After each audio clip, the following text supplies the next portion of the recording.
from Anne. If you could give us all a one-word piece of advice for our own science storytelling, what would it be? And P.S., thanks for showing us how sexy science is. I don't think that referred to your shirt, but it's okay. That we can probably do. One word, I guess we can go across, or if you want. You don't have to be everyone. Anyone want to give a one-word piece of advice? Yes, go ahead. Algebra. Learn algebra. Ooh. I got one word. I would just say that you should be able to tell it so that your mother can understand it. Hey, that's good. My mother never listens, but it's okay.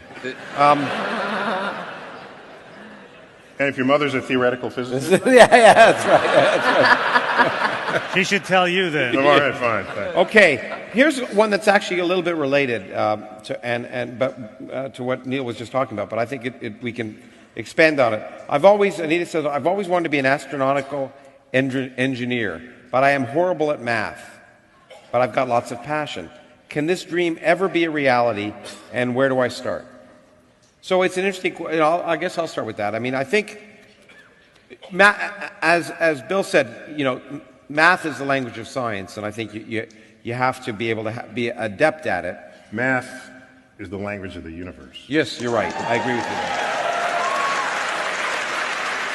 Brian? I agree, but let me just finish, and then we can. Too many people think that you have to be a mathematical wizard to be even a physicist. I mean, much less an engineer.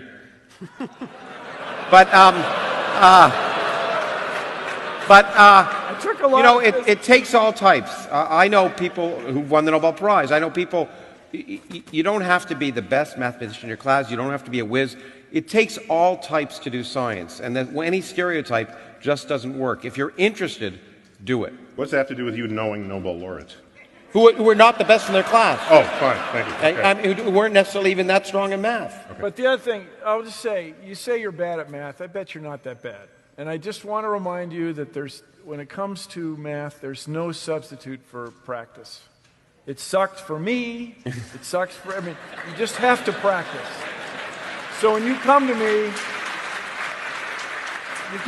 and say, I'm bad at math, I am open-minded, of course, but skeptical. I'll bet you can do it, whoever you are.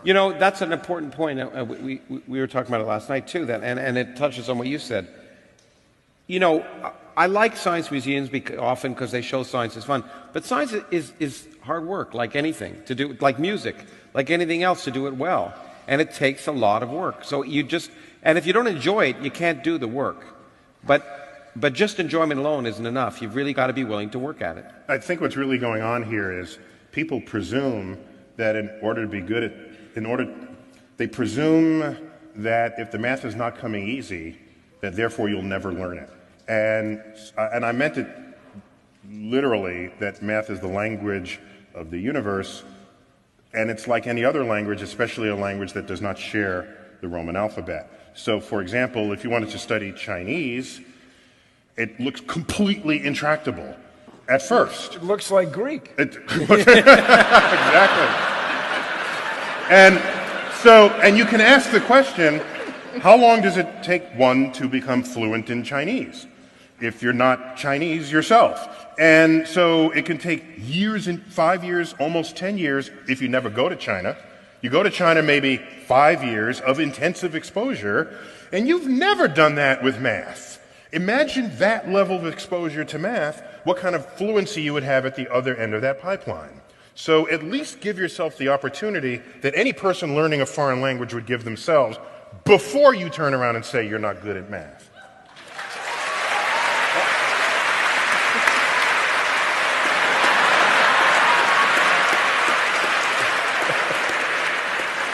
Brian, Get me started. Yeah, you don't want to get him started. I know that from experience.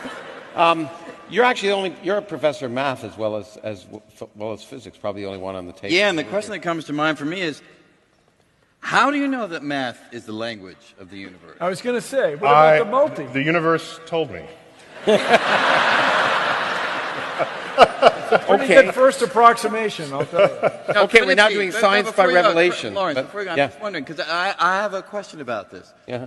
Could you imagine that one day far in the future we encounter some alien civilization and they say, hey, show us what you've done to understand the universe, and we bring out our math books with all our theorems and physics, and they turn to them and say, math, we tried that. Yeah, it takes you just so far. And the real way to do it is like this. I would say that whatever that real way is Well, not it manifest to us at this moment. And until that day happens, where an alien tells us how backwards we are, all I can say is that the math that we did invent out of our human brain, as you surely know, Eugene Wigner said, the unreasonable effectiveness of mathematics in describing the universe, the fact that it works at all is sufficient enough for me. But here I want to have a You note. got it. And just because you still can't figure Just out 'cause your you're string bigger. theory, Back in your don't come corner. to Get crying back to me. Back in Don't come crying to me because you can't figure it out. No, in fact, You got him started. See, you got him started. Then don't get me we're started. having get a- him we're having a started. fight here. No, but I want to go on record. He as a- warned you not to get him started. Yeah, I know, I told you. But I want to go on record. I want to go on record, and this is a momentous occasion. I want to go on record as agreeing with Brian. Is anybody But, keeping the record? But no, in the sense that it is fascinating if you're a theoretical physicist to wonder when you find something fascinating, whether some mathematical formalism fascinating, whether it's a property of our brains or whether it's a property of the universe. And we just don't know, I think, is the answer. If string Right, theory but looks let me straight- ask you a question. I find it slightly confusing because, Neil, you describe math as something that we create. So why is it the thing that we create is somehow intrinsic to the universe? Isn't that That's awesome? our description. It's a That's also remarkably awesome. surprising. It- It it's is a surprising. description. I don't lose sleep over that. I celebrate it. It's a good thing. I celebrate it too. Yeah, but it question, is a question. There may be limitations Yep. on understanding the universe because of the way our brains work, and I think That's surely the and- case. That's yeah, surely the and case. and for Republicans, it's already happened. But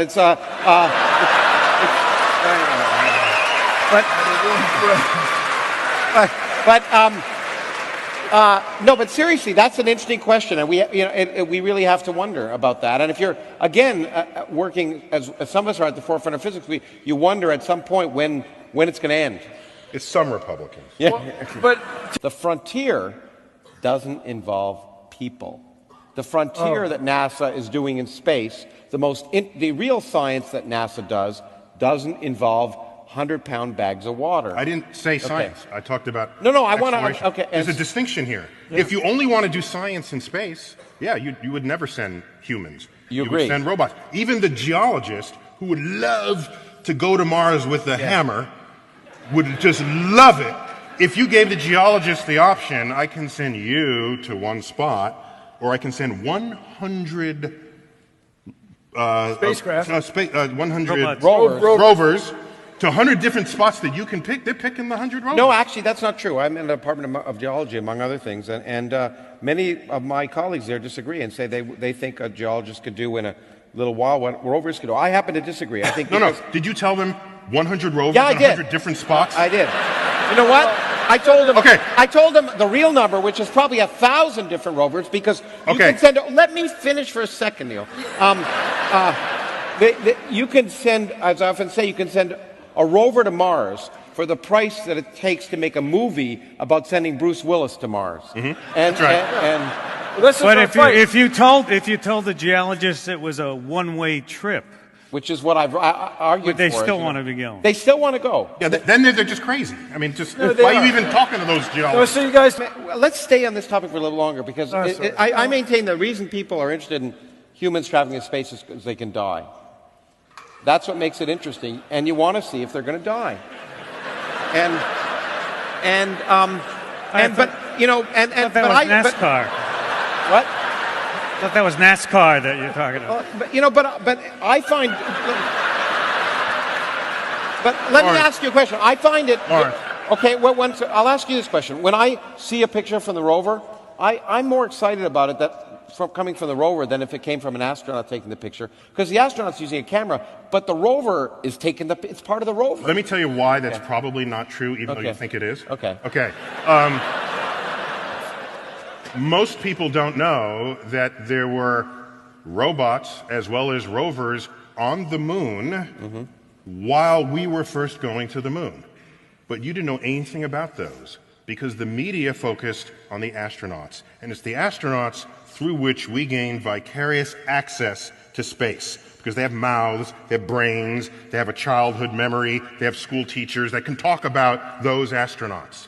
And I've yet to see a ticker tape parade for a robot. So I submit to you that if at the same time the Curiosity rover landed, if at that same time a human astronaut landed on Mars, you would have known nothing about the Curiosity rover. Yeah, but it would have been relegated to page 30, and the front page headlines would have been humans put footprints on Mars. And it's that force which will bring less science than the robot that has a power of influence on our culture that inspires an entire generation to want to do the same thing. My generation, when you ask my fellow scientists, should we send humans into space? No, that's too expensive. Send robots. Yet I said, well, how did you get interested in space? Oh, because of the Apollo program. And I slap them. I'm saying, what are you... No, that's it. No, there would on the other hand, if you remember, if Apollo 13 hadn't been the dramatic failure it was, they would have canceled the rest of the Apollo. They canceled 3 of the last missions. There were 3 Saturn V rockets lying on the ground around space, around the country, because it was so interesting that they abolished the last 3. No, that's delusional, and I'll tell you why. It's not incorrect. That's the facts. No. You can argue with the facts. Watch me. Okay. So, I'm sorry. Everybody mentioned their book. It's time for me to mention my latest book. I don't think anyone mentioned their book, actually. My most recent book is titled Space Chronicles, but that wasn't the original title. The original title was Failure to Launch. But The Dreams and Delusions of Space Enthusiasts. And the publisher says, that's too depressing. You can't have the word failure in your title. But that's what it's about. What you just said is a complete delusion. It presumes that we went to the moon for science. It presumes that we went to the moon to explore it. But that's not why we went to the moon. Brother Neil, no, it is not. No, it is not. We went to the moon because we were at war. Sputnik was not just some orbiting spacecraft. It was a hollowed-out intercontinental ballistic missile where they took out the warhead and put in a radio transmitter. The military knew this. That's what founded NASA. NASA's budget for science it averaged over all these years about 25%. The rest has been for geopolitical purposes. All right? So it's the I don't want to die driver in this world. That's why we spent all this money. And so the moment we learn Russia's not going to the moon and it's certainly not going to Mars, we cancel the program. It had nothing to do with public interest. Okay, now let me... It is a... Let me try... I got to pull back. Yeah, you got to come in. But it is... let me try and bridge that gap a little bit. I'm going to be silent. No, you're not. I think it's really important to point out that this is a political issue. And in fact, me and Buzz Aldrin together testified before the House Science Committee on Space Exploration. And when I said that humans don't do science in space, I didn't argue, in fact, even before the committee, that we shouldn't send humans into space. We should just say, honestly, why we're doing it. We're doing it for adventure. That's why we're doing it. No, but that's not what funded it. Hold on. No, that's not true. See, you said you wouldn't talk. I did say that. Okay. You can say that. No, hold on. There's no there. Okay? Just look at the history of everybody doing big projects, and it's never driven by exploration. It's never driven by science. It's never driven by curiosity. Not if it's big and expensive. It's driven by the fact that people don't want to die. So there's a war driver. It's also driven by the fact that people want to get wealthy. So there's a hold on. money We have the driver. How do you Large apply the Hadron Large Collider. Hadron Collider? The Large Hadron Large- Collider. do you know? Oh, no. No.